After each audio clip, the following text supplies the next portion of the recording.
Like, would you be interested in becoming Catholic? And I was like, well, yeah, 100%. What was it that convinced you that that truly was the body, blood, soul, and divinity of Christ? Um, Honestly, Someone 100% proved that God oh exists. yes, 100%. Like, there's hundreds of different ways one can prove God's existence just besides like that feeling of faith alone. Today we are here with Nick, which I am so excited for because you are friends with my youngest brother, which means that we have some high schoolers on the Everyday Saint podcast, which is really incredible because I've done a lot of college student podcasts, but it's been so amazing for me to hear through Aaron a lot of his friends that are taking their faith seriously as a junior in high school, right? You'll Yeah, be a gonna be a junior junior. soon. So, which I just think is incredible to see how God is working in people who are still in high school. Like, you can take your faith seriously at any age, and that's truly part of the mission of the Everyday Saint podcast. But, like, here we are, like, living it out. So I love to see it. So welcome, Nick. Thanks for having me.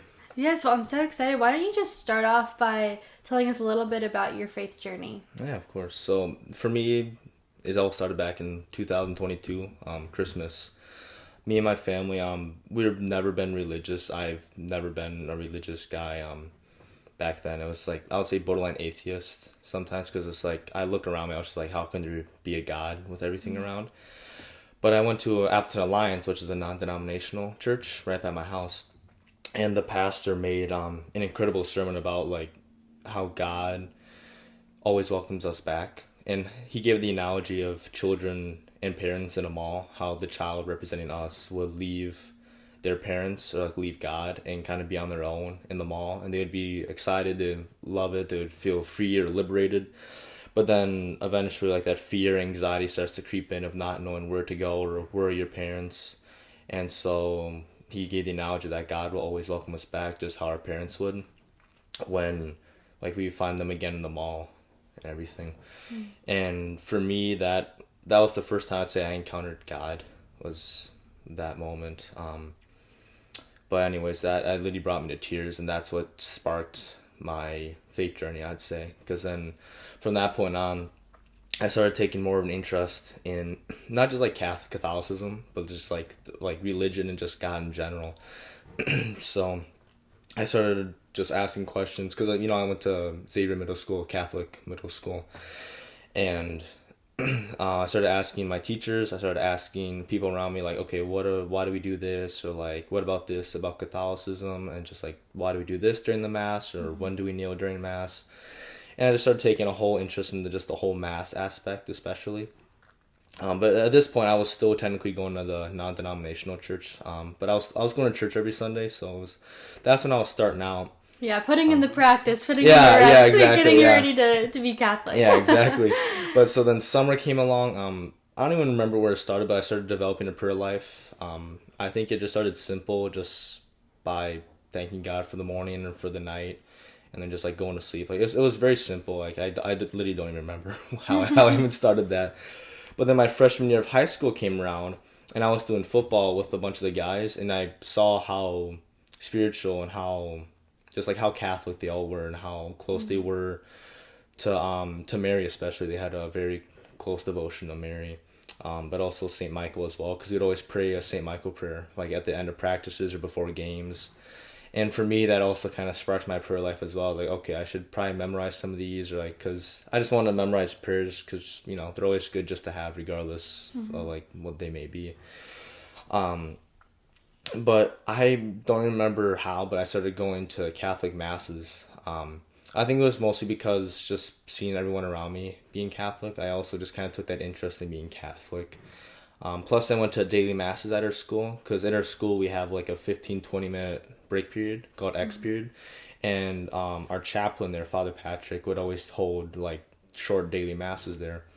And one of my buddies, Frankie, actually invited me to one of those. And so then I went with him to mass that one day, because I literally had nothing better to do. So it was like the perfect day that he asked me, because I was just sitting in the cafeteria just like, okay, what do I do?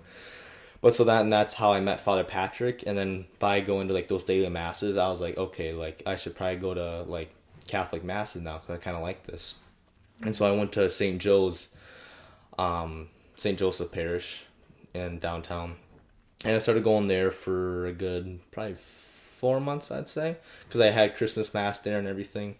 But then I don't even know how it happened, but I started getting into the traditional side of Catholicism, like the Latin, the hymns, the Gregorian chants. Like, I have no idea how I started that, but it was just like I just started Just came taking an about. interest. Yeah, and I just loved it.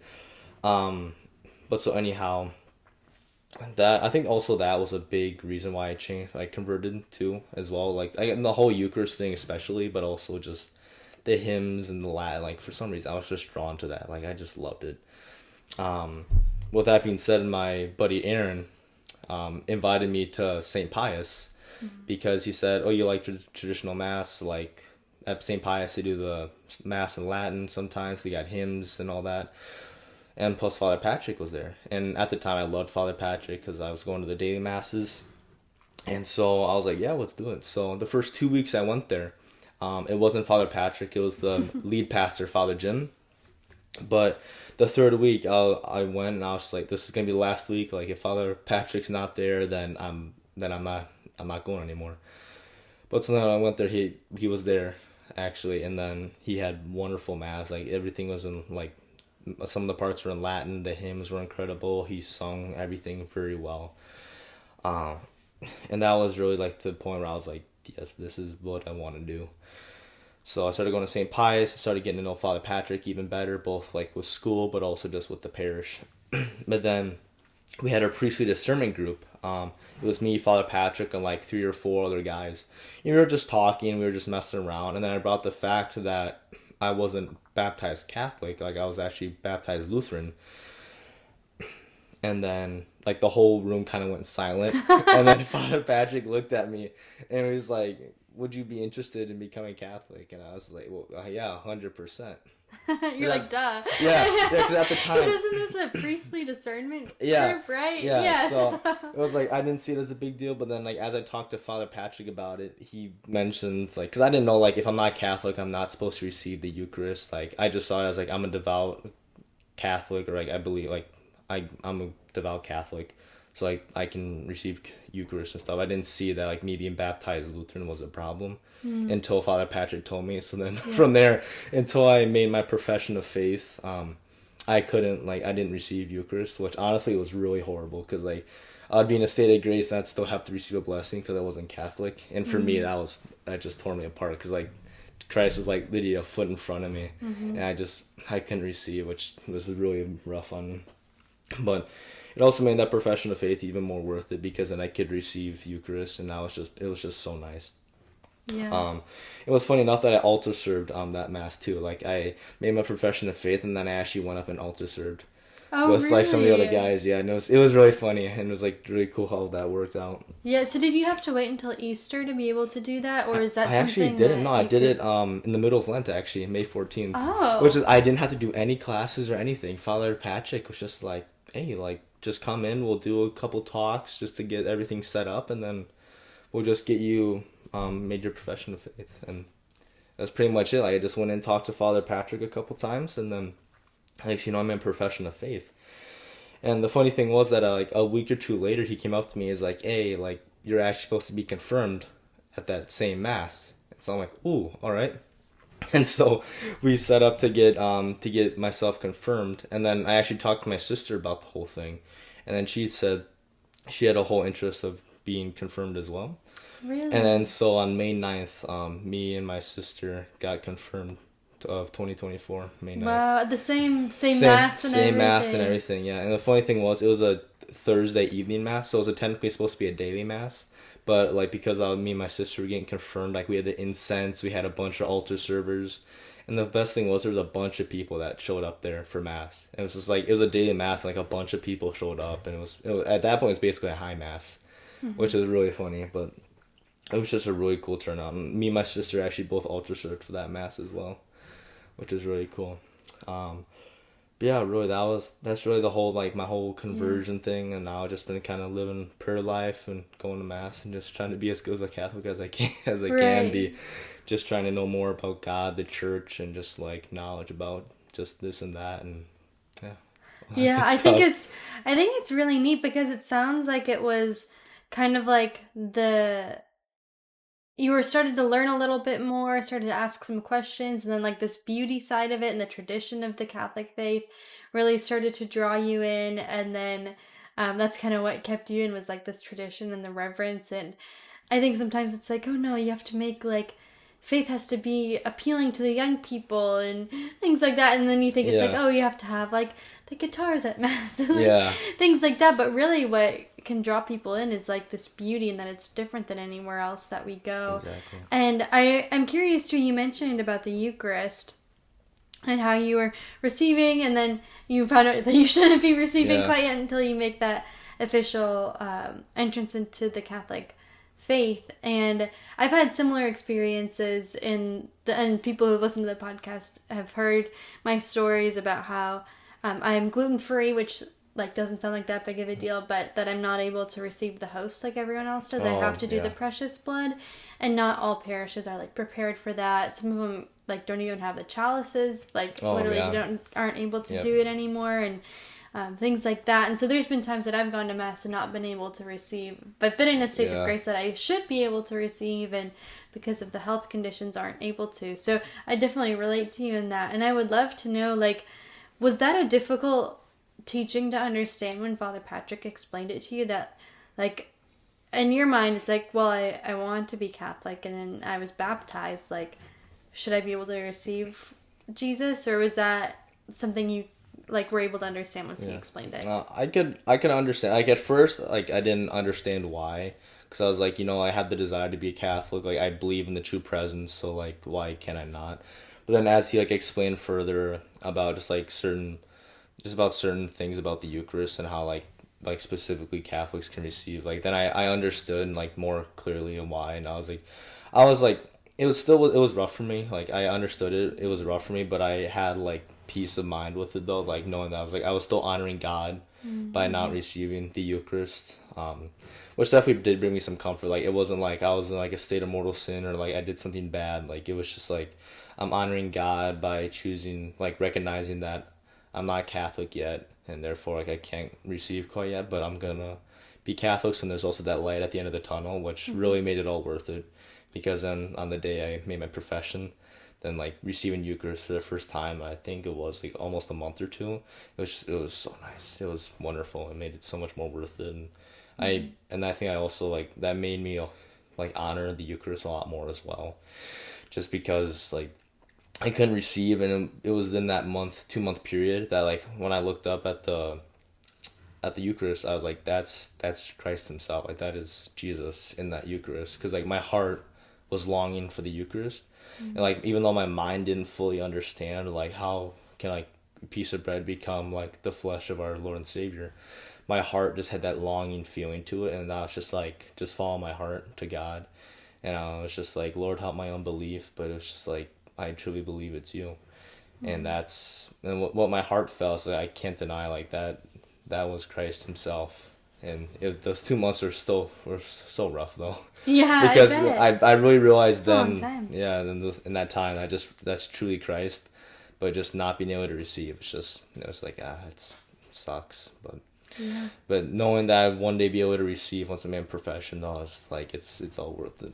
Right, It's, like it's it all was worth going it. to be there very, very soon. You just had to wait a little Yeah. bit to really be able to receive. And what was it that convinced you that that truly was the body, blood, soul, and divinity of Christ?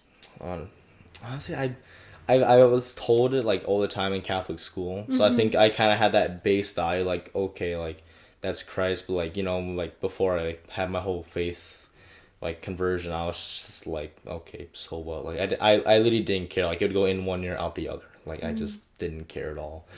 But I think a lot of it is like I just had that base belief just because that was what I was told for like years and years on end because it's a Catholic school, but also just like my heart's longing for the Eucharist, and just like when I look up at the Eucharist, especially in that 2 month period, my heart would just be longing to receive even though I couldn't, and that's when I realized I was like, okay, they can tell me whatever they want, but like what my heart feels towards the Eucharist, like I can't deny that. Like I just had that longing for the Eucharist, like, even though it may just appear as a circular piece of bread, like that's Christ, like at a substance level, that's Christ himself.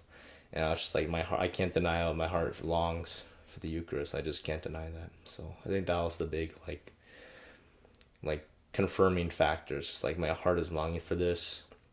It's just like I just can't deny it. Like that was the thing. Yeah. Yeah, absolutely. And at this point too, it sounds like your sister is also somewhat making a conversion to the faith. Was the Eucharist something that brought her into the faith too, or what kind of was that process like for her? I think the main reason why she took interest in it to begin with, because like I'm told that she looks up to me a lot, and so I think that since I was kind of taking interest in the faith, my sister was all of a sudden like, hey, I kind of want to check this out too. She's really young though, so I think some of the stuff for her, like, because this is all new stuff for her, because she never like really, she goes to the Catholic school as well, Xavier Middle School. She's Catholic as well, but she doesn't really like do a lot with the faith. Like she's just because she's so young. She's young. It's hard for her to understand. It's like this is all new stuff for her. So it's like I give her the benefit of the doubt that it's like she's young and like it's new stuff for her, and like it's hard. It's very hard to grasp. Like even for me now, sometimes I'll be like, I don't know how this is possible. Like, but it's like, I have faith and trust in God. Right. But and what's your family's response been to your conversion to Catholicism? My immediate family is very supportive.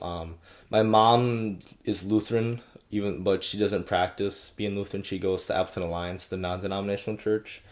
My dad, he's not religious at all. Like, he believes there's a God, but it's just like he's not religious in the slightest. Like, he'll go to Sunday Mass, like, if my mom or sister goes to like Appleton Alliance or something, he'll tag along with usually. But anytime I talk about faith with my dad, it's just kind of like, it's not for me, which I don't like those kinds of responses, because like God made a longing in our hearts for him, and saying that like faith isn't for me is like saying God isn't for me, which just isn't true in the slightest. So those kind of responses I don't like, but also it's just like, I just been praying very deeply for my family. Like, they're very supportive of me, of like my desires of like wanting to grow closer to God, which I'm very thankful for.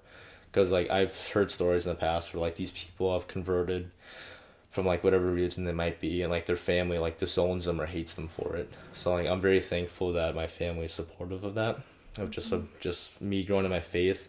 But I'm constantly praying for them, and it's just like hoping like just they start being religious in some way. Like Catholicism, in my opinion, will come with time. If I just keep praying for them, just start like recognizing God, or just going to Sunday church, like whatever it may be. Like just have that start somewhere, and then hopefully God's graces will bring them to Catholicism as well. But that's a big thing for my immediate family. And it's hard because I can't talk about my faith with my immediate family. The only person I can talk about my faith with is my grandma. And because she's got an interesting story there. When she was younger, my age, she was actually going to go become a nun. Like her faith was that deep. But then her dad died when she turned like 17 or 18, and for her that just destroyed her. Like, I mean, she basically just couldn't understand why God would take her dad away, with her being so like religious, and she basically like and disowned her religion basically. And she was like never hasn't been really religious until I started asking her to go to Sunday Mass with me, because my mom didn't want to go anymore, because someone at St. Pius came up to her and said she was praying for my mom.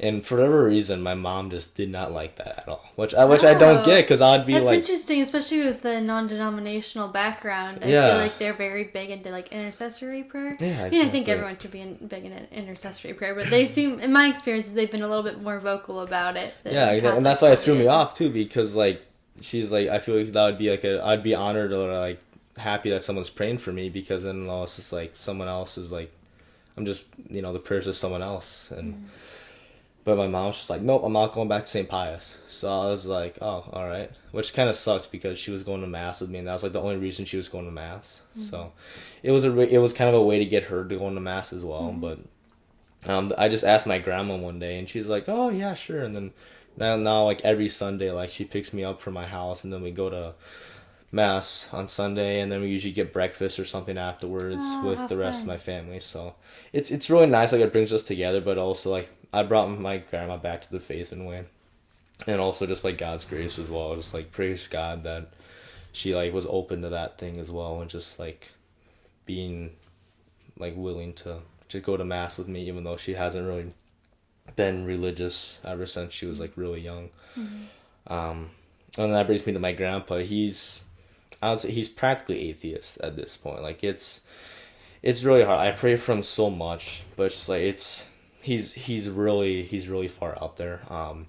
He barely believes even gods exist. He's a very heavy drinker. Um, it's been in both sides of my family too. It's like luckily my parents have none of that in their system. It's like they've handled that well, but my grandpa, he's a very heavy drinker, and I think that's also another reason why he's just like so closed off to religion. It's just because like he finds a lot of comfort in like the secular world and like what the world can offer and do for him instead of like what can he do for God. It's just not easy for me to see, especially like with the Right. whole faith background and him just being like, oh, I don't believe God exists. I'm just like, it just sucks to hear that, because it's just like, Yeah. I don't know. It's like I don't know what I can say or do besides just like just pray heavily for him. It's just like that's really all I can really do. Right. And it's tough too when we know what the faith is of like it's not just like a hobby or something that you do, but it really changes who you are. And I'm sure you've experienced that in your faith journey, like looking back maybe at who you were when you started looking into the faith and who you are now. I'm sure is like different how you live your life and how you interact with people. Oh yes. And even in talking with, like your dad, for example, I think his response is really interesting. Of like, oh, it's not for me. And then we know about the faith is like, well, it has to be for you. And just knowing how much God still loves your dad. Like, even when your dad Yeah. says that, it's like, oh, but God still loves him so much. And then it reminds us that, like, if God still loves him so much, even while uh, we see family members who aren't living out the faith, like, then we're also called to love them in a really profound way. And I'm curious what that looks like from your perspective of like, how do you handle those conversations if they come up? Like, or has there been anything that you kind of feel like has been good advice as you handle family relationships when they don't believe in the faith? Yeah. It's like I don't talk religion around my parents that much anyways, because my mom's Lutheran, like, so she disagrees with me a lot of topics, especially the sacraments. My dad, I really don't have much space because like my mom's Lutheran, so I at least have something like we can agree on somewhat, and then I also just have that base, just a foundation to work off of. My dad's like he's a bit of a different case, just like he doesn't really like the idea of religion. He doesn't like the idea of like God, and he always says, it's not for me. So I just don't really know a lot of times how to like work with that. A lot of advice I give is just like if it comes up or like if there's a moment where like it gets brought up in a way, then like take advantage of it. And I've certainly have in the past. A big thing I do, like if I'm talking, especially my parents or like my family members about religion, it's just like I just ask like Holy Spirit to like guide my words and my thoughts, just because there's been multiple times I've been talking to my family about certain topics that like it literally like I had no idea how I came up with like certain analogies or like certain Yeah, right. like certain ways to convey stuff, and I was like, I literally think God's speaking through me, because one night, for example, me and my dad, it was just me and my dad, we were out to eat somewhere, and I don't know how, but the topic of God got brought up, and my dad just like did a bombshell with like, why does God care about me, or like why does God like this and this about me? And then I was like, yikes, how do I respond to Yeah. that? But then all of a sudden I just had this analogy come to me. I believe this is by like the like God himself. And it's just like I did the analogy of like a father and a son, how like a father loves his son, and like the father wants his son to do well and like to do his best, and like wants the best for him. And like because of that, like he implements like some rules or like some ways he wants his like son to do certain things, but also just because like the father brought the child into the world, and just for that base level, like the father loves like his son. And like the same thing is with God for us. Like God wants the best for us. God wants us to like be with him, and like just to enjoy life with him. And I was like, it was something similar along those lines. It wasn't my exact word for word, but it was analogies similar to that. And I knew my dad like was thinking about, because he went silent for a second, and he was just like, huh, fair enough, and then like he just kind of went silent for a minute, just thinking about it. So like, when I gave that analogy, I was like, okay, that was God guiding me there. Like the Holy Spirit Himself, like gave me those words to like speak to my dad, and that was really one of the biggest moments, I'd say. Like when I talked religion with my dad. But basically, I just pray a lot for him, just because, it's like I don't really have a base level to work off of. So like a lot of the stuff I believe or like I say, because like I use a lot of big words a lot of the time when talking religion, and that makes it difficult for me to talk to with like about faith with people that don't have as good a knowledge, just because like I'll say this really big long word and they'll have like no idea what I just said. So Yeah. it's just So you like, have to like break it down and yeah, it's difficult. Like evangelizing is like I say evangelize is not my thing, but then again, like I think it should be pretty much everyone's thing, because we're called to evangelize. It's just like I just don't know really how to do it besides like alongside people that like have like same beliefs as me, or that people that I know. It's like it's just difficult for me to talk with other people that don't hold the same beliefs, or like don't know God as well as I do. And I don't know why. It just makes it more difficult for me. Just I don't yeah, know. I know. I think that's fair. I was actually just talking with a friend about this recently, about just kind of like how I think each of us has a group of people, or like people along in the faith life, where we just resonate with them best to like evangelize with them. Like I think of my sophomore year theology teacher, Miss Westlake. I don't know if you had Miss Oh Westlake. yeah, yeah. I had it Yes, last year. Yeah, yeah, wonderful. she was my confirmation sponsor. Like, Oh just wow. made such a big difference in my life, and I think she works so well with working at like a Catholic school, where most of the people there kind of have some basis of faith, but I think a lot of sometimes in Catholic schools you'll get sent to a Catholic school, or parents will want to put them through for like the academic purposes, Yeah, and I kind of got that yeah. That perceptive maybe yeah, at, that was the at same for me. It's just yeah, academics. a lot of the academics, it's a really great school, so a lot of parents will send their kids there, and then they get to Miss Westlake's class, and she just is so good at meeting people where they have like kind of some faith background, but it's like, let's go deeper. And then there's some people who are like, they could talk to someone off the street and like have a great conversation Yeah, and really make them think about some things. And then there's people like my college professors that, study deep theology and is teaching theology majors how to learn more about their faith. And that's where they work best. Like if they were to go and try and have a conversation with someone off the street, like they'll still probably have a good conversation because they're good people, but their experience and knowledge and where they meet people at is best used for people who are like deep into the faith. So it's yeah, like we all kind of have those different areas of our life that I think resonate best with people. And like that's where we got to figure out where we evangelize best and how we evangelize best. Not to not push ourselves outside of that, because I think even just our examples, like I've had people, coworkers who weren't Catholic, and because they know I'm Catholic and I'm very outwardly Catholic, like they'll come to me with questions and things like that, and you have to be ready for it. And I know you're kind of saying you're a big knowledge person. So what do you mean by that? Like what does that look like to be a big like theology person, especially as a high yeah, school student? Like, yeah. are you just reading all the time? Like, what does that look Yeah, like? so I do a bit of reading. I should do a lot more. I like I love Thomas Aquinas. I don't know too much about him, funny enough, but I know that he's a big guy with knowledge, wisdom, like study and chastity, which are all like big things I really want to focus in on. So I take a lot of inspiration from him and just like his writings, because I'm reading a bunch of books by him right now, and just like summarized versions of his writings, just to kind of like know more about him and just more like deep theological stuff. But for like the whole knowledge thing, I usually do a lot of like YouTube and stuff. The Council of Trent Horton. Yeah. I love watching that guy for apologetics. That's what I'm really big into. It's just like defense of the church, like through faith, knowledge, logic, and just like common sense and reason. That's a big thing that I really like doing, because especially in this like modern era, like I think people like definitely having that faith experience with people is a big factor, but I think also just having like giving people like common sense or like reasonable like explanations for things Yeah, would what's definitely like help them out. yeah, what's your go-to like if you're reasoning with someone or like proving that God exists, do you have like a good Ooh, go-to like that's proof existence of God? that's a good one. My favorite one is like there's no such thing as an infinite like beginning of things. Like everything has to have its origin, and there isn't an infinite number of origins. There has to be a one specific origin for everything, and like that origin could be what we call God.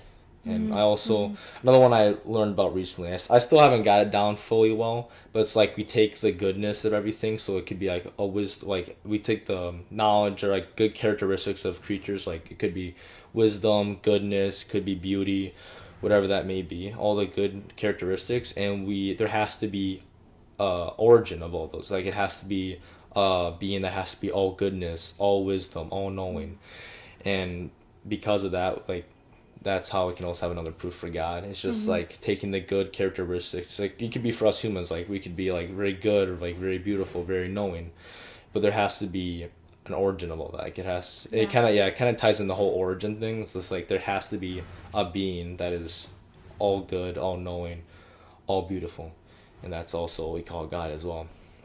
So that's definitely one of my big things. Like I love proving God exists. It's very profound. Like there's some really deep stuff there, and a lot of this I also get from Thomas Aquinas as well. Yeah. But I don't know. I just love knowing more about God. Like you have to obviously know the balance between like knowledge, but also just that base faith level. Because if you just know about God but you don't have faith, then like you basically have nothing. Right. Where you also want faith, and you can live off faith alone for a while too, but you also want some truth and some knowledge with that, so that way if someone says this to you or if you have this thought or this doubt, then you're like, okay, I got this knowledge, I got this to like rebuttal that. So it can really also bring some peace of mind too, that if you're ever doubting something, you can just go and like research something, or you just know about something that can be like, okay, like, you know, this is true, like I don't have no reason to doubt that. And I don't know, it's just something I like to. I think that's what God's called me to do as well. It's just like know more about Him, just through knowledge, study, prayer, and theology. And like in what I really like is that some of my friends and people, just like sometimes random people in the school, like come up to me and ask me like what do you think about this? Like if you do this and this, is that a mortal sin, venial sin, and I have to always like be very careful with how I answer, because I don't want to spread heresy or anything like that. Especially in those like nuances of like, oh, what about this, and what happens if this, and you can get into like so many just different situations. Yeah, and I feel like Miss Westlake sometimes too. It's just like, because we'll talk about one thing, the next thing you know we're talking about completely different things, and like the biggest what if scenario. But I'm very careful, and I always usually start, unless I know for 100%, I usually do like I think, or this is my perspective, and I could be completely wrong or I could be somewhat in the right. But it's like when someone usually asks me that, I usually be like, this is what I think, but I'm not 100% sure. I might go home, research it, and then the next day give them more like fact-based answers. But what I normally do, like if there's something I'm not entirely sure about, like I'll kind of take what I know about certain other parts, because that's what I love about theology, is that other parts of like certain theology teachings could come back and like apply to another one, which I really like. So that also kind of helps me out too a little bit, because like I know, like I'll know like this, or like thou shalt not do this, and then so I can kind of apply that to other topics as well. But it's just like there's so much knowledge out there. I'm just trying to get more and more, just because like I want to be able to help people that have questions like that. Like that's, for me, that's what I really like about just knowing stuff, is that I can help others and help guide them if they have questions, or like if they're not certain about something, I can help like give them peace of mind about that. Yeah. And it just is really just, I don't know, just feels like I'm fulfilling a duty doing that. Do you think that you can 100% prove God's existence, like beyond question? Well, I would say 100%. Yeah, I mean, I won't have a bunch of stuff. Like if I was gonna have like a talk or something, or a debate about it, I'd obviously do some more research beforehand. Yeah, but just in general, like could someone 100% prove that God exists? Oh yes, 100%. Like there's hundreds of different ways one could prove God's existence, just besides like that feeling of faith alone. Like there's a bunch of logical reasons for God's existence. One of my favorite ones as well. It's just like, it's not really like faith based in any way, but it's like it's more statistically like better to believe in God, because if you believe in God but there's no God, then like you don't lose anything. if you believe in God and there is a God, well, that's good. Like, you'll enter into heaven. But if you don't believe in God and there is a God, well, then that's not good. Yeah. So it's just like, it's not really faith-based, which I'm not a huge fan of it, but it's also just that good. Like, it's like for people that are like based off statistics or math or everything like that, then I can just kind of push that towards them, and hopefully that gets somewhere with them. But just makes them start to think about like, oh, okay, like, yeah, my odds are better off. Yeah. So it's not my favorite one, but it's definitely it's a solid one though. It's a good one. Yeah. Well, this just about brings us to our time, but I'd love to know if there's anything else you would like to share with listeners, or any other encouragement you'd like to leave with them. None really. Just always trust in God. Just know He's always there for you, and just He'll always guide you through tough times, whatever they may be. Yeah, wonderful. Well, thank you so much for coming on and sharing of course. your story. Thanks for having me. Yeah, so impressed by you, especially at such a young age. But you're like 16 right now? 17, yeah. 17, yeah. So such a young age, taking your faith seriously and really learning more. What a great example. So thank you so much for coming on. Yeah, thank you.